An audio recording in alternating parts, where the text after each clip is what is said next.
Olá, turminha! Bem-vindo de novo aqui. Hoje a gente vai começar um tema muito importante dentro das nossas aulas de história. E como sempre, a gente vai começar com uma polêmica.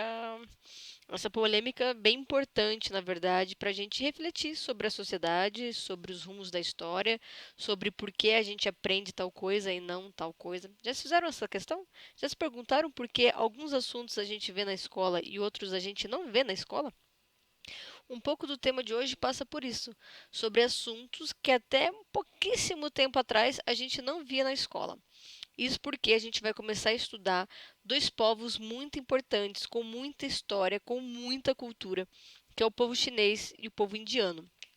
E olha só que interessante que eu trouxe aqui para vocês.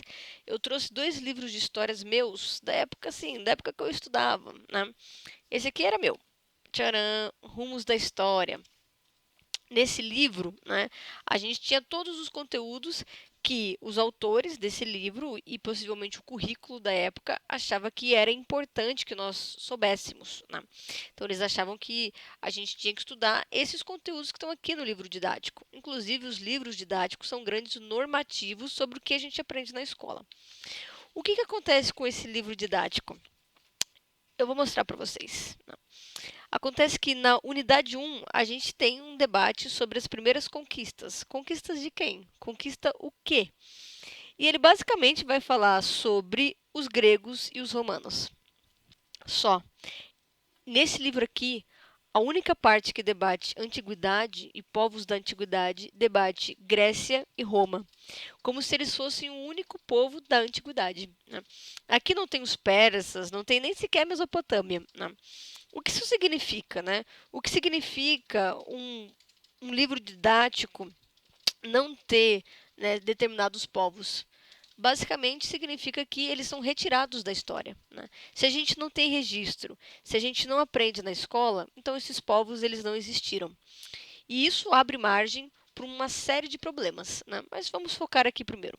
Além desse livro, né, como não ter nada sobre a antiguidade, só focar aí nos gregos e nos romanos, quando vai falar dos povos da América, o título é A Conquista da América.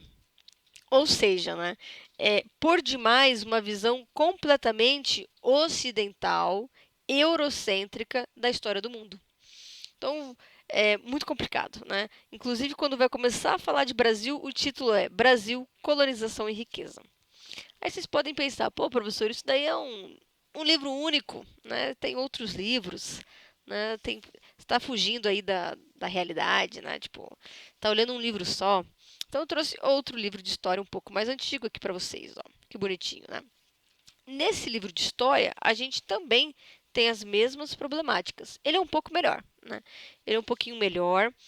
Ele ele vai trazer a questão da Mesopotâmia, vai ter os gregos, né? Tudo nessa linha bem linear que a gente já debateu, né? Tipo, essa visão da história, como se a Mesopotâmia, começar com a Mesopotâmia e terminar com os romanos, desse essa sensação pra gente de que os mesopotâmios foram menos evoluídos, menos civilizados, e os romanos fossem os mais civilizados. Então ele ainda segue um pouco disso, né? Mas ele traz alguns estudos sobre os persas, sobre os hebreus e tudo mais. Porém, quando o assunto é China e Índia, ele não tem nada. Por quê? Porque ele é feio? Porque ele é errado? Não, porque esse era o pensamento da época, né, predominante. Então a gente estudava apenas o que tinha nesses livros didáticos e para esses livros didáticos estudar a China e a Índia não era considerado importante. E vocês podem se perguntar: pô, professora, mas será que é importante estudar esses povos? Ou não? Será que é suave, né? A gente não usar eles? Bem, vamos nos perguntar quais são os países mais populosos do mundo, né? Vamos nos perguntar sobre a maior economia mundial hoje, que é a China. Então, se a gente for olhar para o mundo contemporâneo, se a gente partir do presente para pensar o passado, a gente já vai ver que esses países são importantes hoje. Mesmo porque, né, a Índia e a China compõem o que hoje a gente chama de BRICS, né, que é Brasil, Rússia, Índia, China e África do Sul, que não chega a ser um bloco econômico, mas é uma organização que tenta se ajudar aí, né, na esfera da economia. Então, são países que a gente chama de parceiros, né, que fazem uma parceria forte com o Brasil. E a gente não sabe nada sobre eles, né? Imagina só, um cidadão, uma cidadã comum vai ser entrevistado na rua sobre esses dois países, China e Índia. E eles não vão saber falar nada, né? O máximo que a gente vai conseguir falar é reproduzir alguns estereótipos sobre esses povos. Então, na China eles são estranhos, eles comem morcego, né? Ou na Índia, eles casam com árvore, né? Que foi um negócio que a gente aprendeu com a novela. Então a gente reproduz estereótipos. E isso também não é só culpa nossa individualmente. Isso vem de um negocinho muito interessante que a gente aprende aqui nesse livro aqui, ó, do Edward Said, ou Said. Orientalismo, né? O Oriente como uma invenção do Ocidente. E o que ele fala nesse livro? Ele fala que primeiro que o ocultamento da história do Oriente por parte do Ocidente é proposital, porque isso nos afasta, nos coloca sempre nós em relação ao outro, né? Além disso, quando esse Oriente aparece, né, nos jornais, nas notícias, nos filmes, ele sempre vai aparecer como um Oriente extremamente estereotipado, né, fetichizado. Um exemplo clássico é o filme do Aladim. Então tem tapetes voadores, tem sempre aquele cara que encanta as cobras com a flauta. Então a visão que nós vamos ter do Ocidente vai ser uma visão extremamente estereotipada e cheia de preconceito. Quando chega agora, né, aí século XXI, anos 2020, qual é o efeito disso, né? O efeito é que a gente considera o Oriente uma coisa menor, né? Menos civilizada, com menos cultura, vamos dizer. A nossa visão sobre o Oriente ela é extremamente deturpada ao ponto de que a gente acha que toda pessoa muçulmana é islâmica, todo islâmico é um homem bomba ou uma mulher bomba. Então, a gente tem essa visão extremamente preconceituosa. E isso não vem do nada, né? Tipo, nascemos preconceituosos, Não. Isso vem do fato de que nossos pais, nossos tios, toda uma geração antiga nunca estudou esses povos, China e Índia, como a gente viu aqui nos livros de história. E quando a gente teve contato com alguma coisa que se diz, né, vindo deles, é na verdade uma produção do Ocidente estereotipando o Oriente. Então, essa é a polêmica que a gente começa a nossa aula. A gente poderia pular esses dois tópicos. Eu confesso para vocês que acabei de mostrar. Não estudei esses dois povos, né, no período da escola. Também, e quando eu estudei no período da graduação, a gente foca muito na questão recente deles, na história mais moderna da Índia e da China. Então, quando a gente vai estudar a China, a gente vai estudar a Revolução Chinesa, né, a Revolução Comunista. A gente vai estudar a Índia pensando todo o processo de neocolonização. Então a gente praticamente não estuda a história antiga desses dois povos, mesmo eles sendo povos extremamente tradicionais, antigos. Então é um desafio para mim também essa aula. Foi legal selecionar os vídeos, né? Como sempre, quando tem uma coisa que é melhor do que eu falando, vai ter esse vídeo, não eu falando.